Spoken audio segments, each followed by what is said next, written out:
तो आज का पहला क्वेश्चन जैसा कि आपके सामने दिखाई दे रहा है कि जो संख्या है, ठीक है, 2137 की घात 753 का इकाई का अंक कितना है। तो यार हम इतना जानते हैं, इससे पहले के भी यदि आपने प्रैक्टिस सेट सॉल्व करेंगे तो हम जो पावर है उसमें डायरेक्ट 4 का भाग दे देते हैं, मतलब 753 में 4 का भाग देंगे। ठीक है, तो 4 का जब भाग देंगे तो 4 एकम कितना, 4 बचेगा कितना, 3।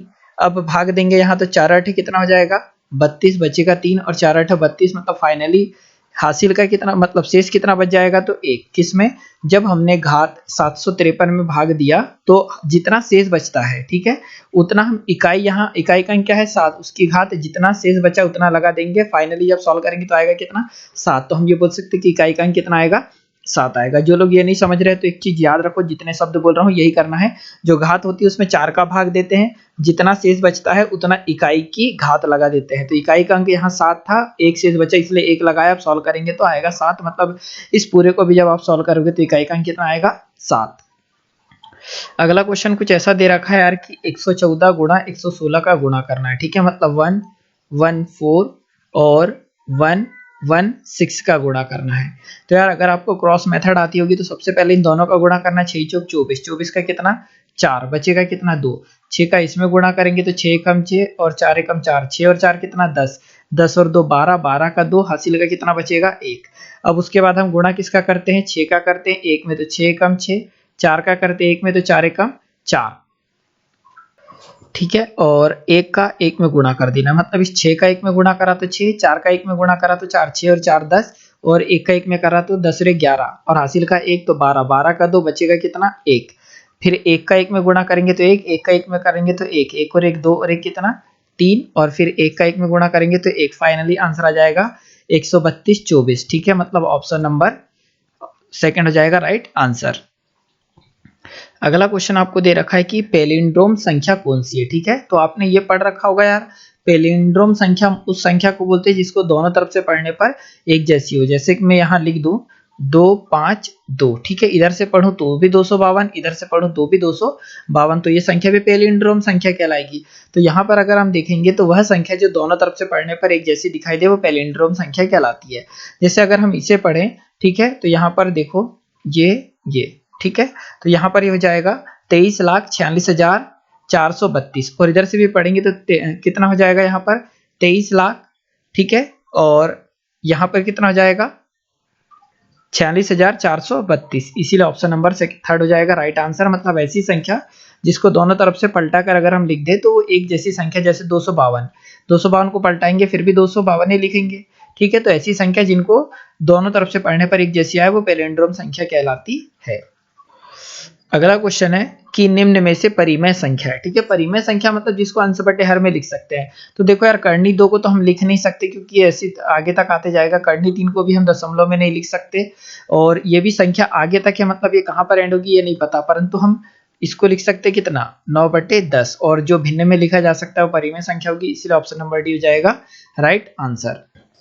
अगला क्वेश्चन है कि वर्तमान में कौन सा नोट प्रचलित में नहीं है। तो 10 रुपए का नोट चलता है यार, 20 का भी चलता है और 2000 का भी चल रहा है, मतलब 1000 का नोट प्रचलित में नहीं है, तो ऑप्शन नंबर सी हो जाएगा राइट आंसर। अगला क्वेश्चन है छठवा कि निम्न में से कौन सा आरोही क्रम में है। आरोही क्रम मतलब बढ़ता क्रम। ठीक है, तो हम डायरेक्ट ऑप्शन से चेक कर लेते हैं यार। तो हम इतना आपने पढ़ा क्या है होंगे 6th क्लास में, ये दिया है तो देखो 3 दूनी कितना 6 और 5 एकम कितना 5, तो उसने बढ़ता क्रम बोला, परंतु यहाँ पर ये संख्या आ गई 6 और ये आ गई 5, मतलब ये बढ़ते क्रम में, ये तो आंसर हो नहीं सकता। इसको चेक कर लेंगे तो 5 दिया कितना हो जाएगा 15, और 4 दूनी कितना हो जाएगा 8, ये भी घटते क्रम में, मतलब ये आंसर हो नहीं सकता। इसको देखेंगे तो 5 एकम 5, 3 दूनी 6, ठीक है, ये तो अभी यहाँ तक सही है। अब ये चेक कर लेते हैं तो 4 दूनी कितना 8 और 5 दिया कितना 15, मतलब ये छोटी और ये बड़ी है, यहाँ तक भी सही है, और 7 दिया 21, और यहाँ करेंगे तो 4 6 24। ठीक है, मतलब ऑप्शन नंबर सी हो जाएगा राइट आंसर। चाहो तो आप चेक कर लो, ये बढ़ते क्रम में है, मतलब आरोही क्रम में। ठीक है, अगला क्वेश्चन हो जाएगा कि संख्या हमें दे रखी है कितनी 35.507 का विस्तारित रूप होगा। ठीक है, तो देखो इसको हम 35 जो है 35.507 है, तो हम देखो 35 को हम क्या लिख सकते हैं 30 + 5 लिख सकते हैं। ठीक है, मतलब देखो ये 30 + 5 है, ये 30 + 5 है, ये 30 + 5 और ये 30 + 5 है, मतलब चारों ऑप्शन आंसर हो सकते हैं। परंतु हम जैसे ही थोड़ा सा आगे सॉल्व करें तो हम 5 को क्या लिख सकते हैं, तो 5 बटे कितना 10। ठीक है। तो 5/10 इसमें नहीं है, मतलब ये आंसर नहीं हो सकता, ये भी आंसर नहीं हो सकता, या तो पहला आंसर है या तो तीसरा आंसर है। अब जो 0 है तो हम 0 को क्या लिख सकते हैं, 0/100, ठीक है। अब हम 7 को क्या लिख सकते हैं, तो 7 बटे कितना, 3 अंकों बाद है तो 7/1000, मतलब ऑप्शन नंबर सी हो जाएगा राइट आंसर। चाहो तो आप इसे सॉल्व कर सकते हैं, तो इतना आ जाएगा 35.507। अगला क्वेश्चन नंबर 8वां है कि 4/8, 6/7 और 2/15 का महत्तम समापवर्तक। और महत्तम समापवर्तक अगर हम भिन्न का निकालते तो जब भिन्न का महत्तम समापवर्तक निकालते तो अंश का महत्तम समापवर्तक और हर का क्या निकालते तो लघुत्तम समापवर्तक। तो देखो अंश का क्या लेना, जब महत्तम समापवर्तक तो 4, 6 और 2 का महत्तम समापवर्तक निकालोगे तो कितना आ जाएगा 2, और हर का लेना है क्या लघुत्तम समापवर्तक, तो इनका जब लघुत्तम समापवर्तक लेंगे तो कितना जाएगा 15 सत्ते 105, ठीक है। मतलब लघुत्तम समापवर्तक 105 जाएगा, मतलब इन भिन्नों का जब आप क्या लोगे महत्तम समापवर्तक, तो ये फॉर्मूला लिखा है आपके सामने कि अंश का महत्तम और हर का लघुत्तम लेंगे तो महत्तम समापवर्तक निकलेगा भिन्नों का, तो अंश वाली संख्या का महत्तम 2 और हर वाली संख्या का लघुत्तम 105, मतलब ऑप्शन नंबर सी हो जाएगा राइट आंसर। अगला क्वेश्चन है 9वें नंबर का कि श्रीमती और श्री नैरथ के 3 पुत्रियां हैं, ठीक है। तो देखो एक श्रीमती हो गई और एक कौन हो गया नैरथ, इनकी पुत्री कितनी हो गई 3, ठीक है। और प्रत्येक पुत्री का एक भाई है, तो यार देखो एक भाई है तो पहली वाली का भी ये एक ही भाई होगा, दूसरी वाली का भी यही भाई होगा और तीसरी वाली का भी यही भाई होगा।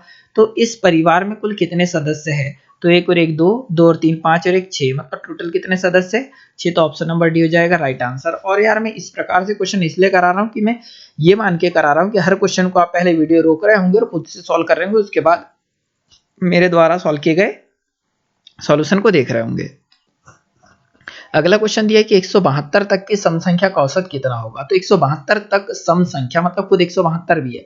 तो देखो पहली सम संख्या तो 2, फिर 4, फिर 6 और ऐसी अंतिम संख्या कितनी आ गई 172। जब हम औसत निकालते तो हम करते क्या है, प्रथम संख्या और अंतिम संख्या को डायरेक्ट जोड़ देते हैं। तो 2 + 172 और बटे में किसका 2 का भाग दे देते तो डायरेक्ट आ जाती है औसत, मतलब औसत आ जाता है तो 174 बटे में जाएगा 2, तो 2 8 16 और 2 7 14, मतलब एवरेज आ जाएगा कितना 87, ऑप्शन नंबर सी हो जाएगा राइट आंसर। देखो यार अगला क्वेश्चन हमें दे रखा है कि 144 पेन बेचने पर 6 पेनों के विक्रय मूल्य के बराबर हानि होती है, ठीक है। तो देखो यार कितने पेन बेच रहे हैं हम 144 पेन बेचने पर, तो हमको बेचना है कितने 144 पेन, 1 मिनट समझना इसको। अब देखो टोटल 144 पेन बेचना है तो हमने 144 पेन खरीदे भी होंगे, तो 144 पेन बेचना है तो 144 बेचना है, तो खरीदे भी कितने होंगे 144 खरीदे होंगे। हमें लाभ हो रहा है 6 पेन के विक्रय मूल्य के बराबर, तो 6 का प्रॉफिट हुआ, सॉरी 6 के क्या विक्रय मूल्य, मतलब यहां पर आ जाएगा 6 का एसपी। तो देखो खरीदे कितने थे हमने 144 एसपी, बेचे भी कितने 144 सीपी, और हमें लाभ हो रहा है कितने का 6 पेन के विक्रय मूल्य के बराबर, तो हानि सॉरी के बराबर सॉरी क्या हो रही है हानि हो रही है ना, तो हानि हो रही तो यह जाएगा लॉस, ठीक है। लॉस हो रहा है 6 पेन के विक्रय मूल्य के बराबर। अब हानि का फॉर्मूला क्या होता है यार, तो लॉस बराबर से जब हम सीपी में से एसपी को घटाते हैं तो हानि आती है। अब देखो लॉस हमारे पास कितना है 6 एसपी, तो यहाँ जाएगा 6 एसपी बराबर से सीपी का मान कितना है तो 144 सीपी और एसपी का मान कितना है तो 144 एसपी, ठीक है। 144 इधर जाएगा तो जुड़ जाएगा, मतलब कितना हो जाएगा 150 एसपी बराबर से 144 सीपी हो जाएगा, ठीक है। अब और आगे अगर हम सॉल्व करें तो ऐसा कुछ कर सकते हैं यहाँ पर कि एसपी बटे सीपी बराबर से 144 बटे में जाएगा 150, मतलब वस्तु खरीदी थी कितने में, पेन जो भी खरीदा है 144 में और बेचा कितने में 150 में, सॉरी खरीदा कितने में 150 में, बेचा 144 में, तो 6 का क्या हो रहा है लॉस हो रहा है किस पर तो 150 पर, ठीक है। परसेंटेज निकालना है तो इनटू 100, ठीक है। ये क्या हो जाएगा लॉस परसेंट निकलेगा, और मैं ये समझा कर मतलब ये मानकर कर रहा हूँ कि आपको ये सारी चीजें आती होगी। 1 0 से 1 0 काटेंगे, 5 दूनी 10 और 5 ते कितना जाएगा 15, 3 एकम 3, 3 दूनी 6, ठीक है। और सॉल्व करेंगे तो 2 दूनी 4 मतलब कितने परसेंट का लॉस होगा, तो 4% का ऑप्शन नंबर सेकंड हो जाएगा राइट आंसर। और समझ में ना आया हो तो थोड़ा बैक करके देखिए, और इस प्रकार के क्वेश्चन शायद आपने कर रखे होंगे तो आपको ये चीजें जरूर समझ में आ रही होगी। अगला क्वेश्चन है कि एक व्यक्ति किसी वस्तु को 10% नुकसान के साथ 90 रुपए पर बेचता है, तो वस्तु का क्रय मूल्य कितना है। ठीक है, अब देखो यार, वस्तु का क्रय मूल्य कितना है, अगर मैं ये मान लूं कि ये वस्तु 100 रुपए की थी होगी, ठीक है, मतलब आंसर यही है। अगर वस्तु 100 रुपए की थी, बेच कितने में दी, 90 में, तो 10 रुपए की क्या हो गई, हानि। और 100 से जितने कम में बेची उतने ही परसेंट क्या होता है, लॉस। तो 10% के नुकसान पर बेची, और बेची कितने में, 90 में, मतलब वस्तु थी कितने की, 100 की थी, मतलब ऑप्शन नंबर फर्स्ट हो जाएगा राइट आंसर। अगला क्वेश्चन है कि गोलू ने 12% सरल ब्याज से, ठीक है, मतलब देखो यह क्या है, रेट 12% सरल ब्याज से 3 वर्षों के लिए कुछ धनराशि उधार ली, मतलब जो धनराशि उधार ली वो नहीं पता, पर 3 वर्षों के लिए ली। यदि उसे ब्याज के रूप में 5,400 रुपए देने पड़े, तो उसने धनराशि कितनी उधार ली थी। तो देखो यहाँ पर रेट का मान कितना है, 12%। वहीं पर टाइम की अगर हम बात करें तो कितने वर्ष के लिए, 3 वर्ष के लिए। वहीं पर अगर हम बात करें तो उसने साधारण ब्याज मतलब ऐसा ही सिंपल इंटरेस्ट कितना दिया, तो 5,400 रुपए। तो हम जानते हैं यार साधारण ब्याज का फॉर्मूला होता है SI बराबर से P into R into T upon में कितना 100। हमारे पास SI का मान कितना है 5400। P का मान हमें नहीं पता है, जो कि निकालना है, ये मूलधन होता है। दर कितना है 12%, समय है 3, और बटे में कितना आ जाएगा 100 आ जाएगा। ठीक है, और आगे सॉल्व करेंगे तो 3 एकम 3, और 3 से काटेंगे तो सॉरी 3 एकम 3 आ जाएगा, और 3 अठे 24। ठीक है, 12 एकम 12, और 12 15 180 होता है, 0 150, मतलब जो P का मान है फाइनली P का मान आ जाएगा 150, और ये बटे की राशि काय में जाएगी, गुणे में जाएगी ऐसे।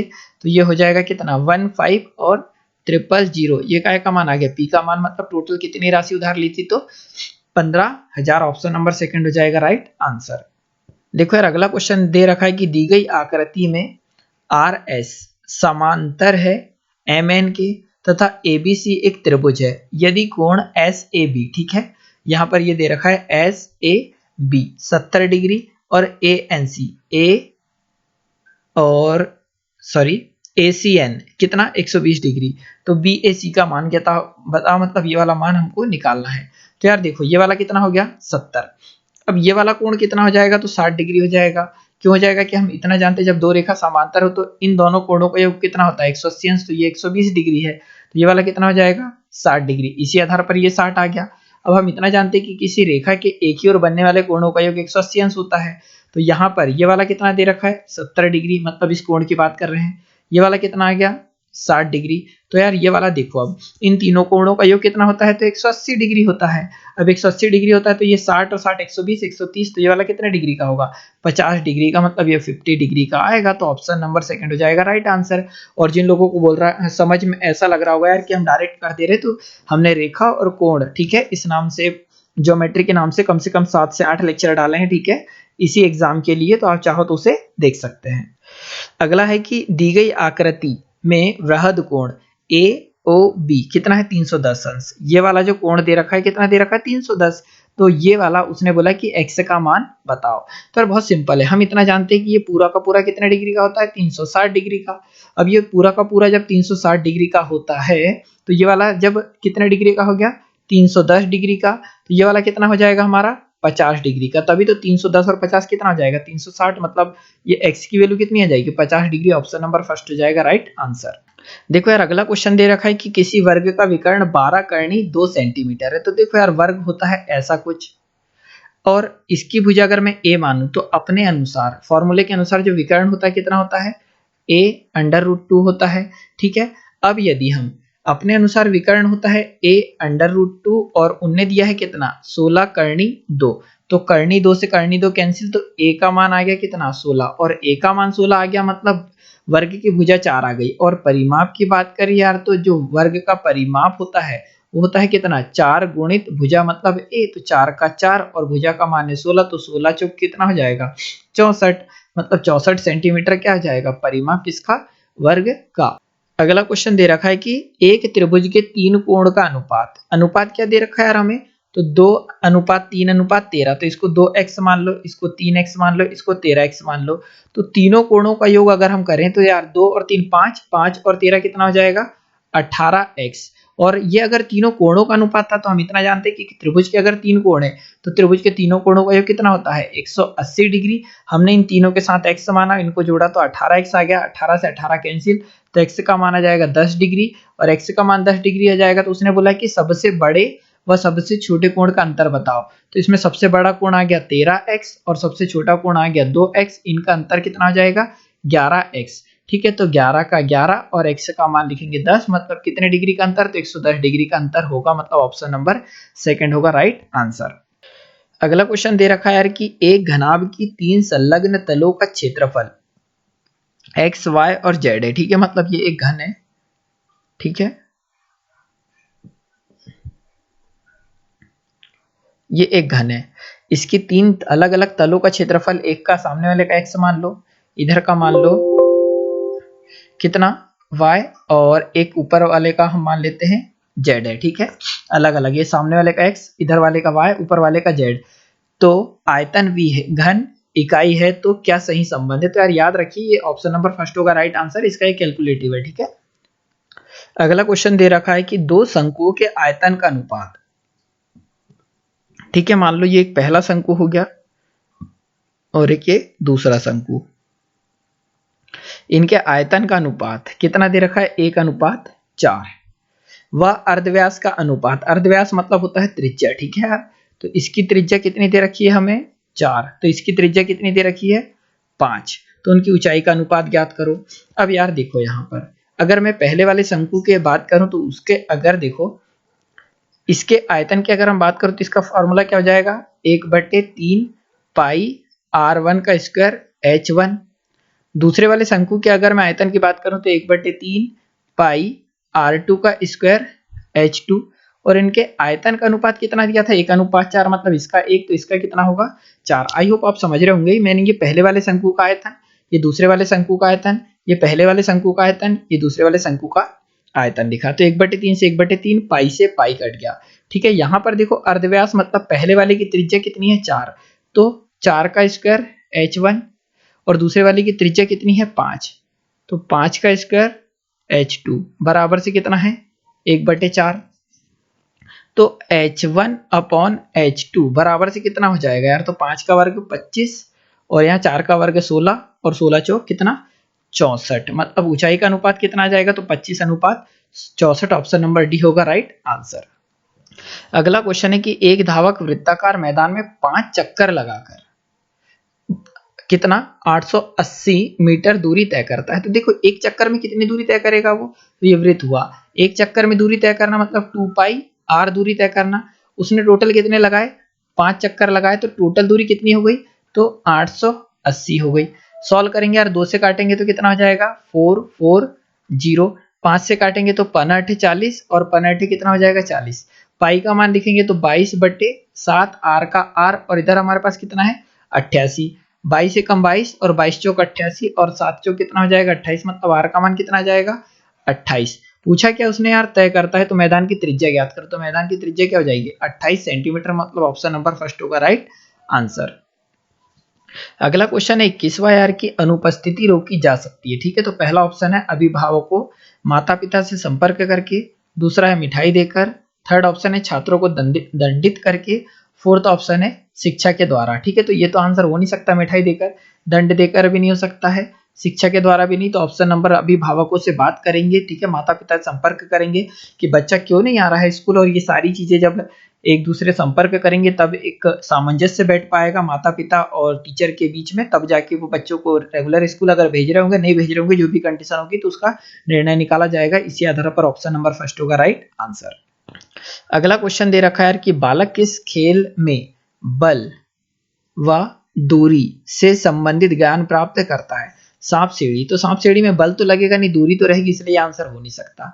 नंबर टोप, ठीक है, फिर ये क्या है यार फिरकनी, फिरकनी से ठीक हो यार, ऐसी घिरनी ऐसी गोल गोल घूमेगी। ठीक है, इससे भी दूरी का पता नहीं लग पाएगा, ये आंसर हो नहीं सकता। गिल्ली डंडा, गिल्ली से देखो यार बल भी लगेगा और दूरी भी निकलेगी, ऑप्शन नंबर सी हो जाएगा राइट आंसर।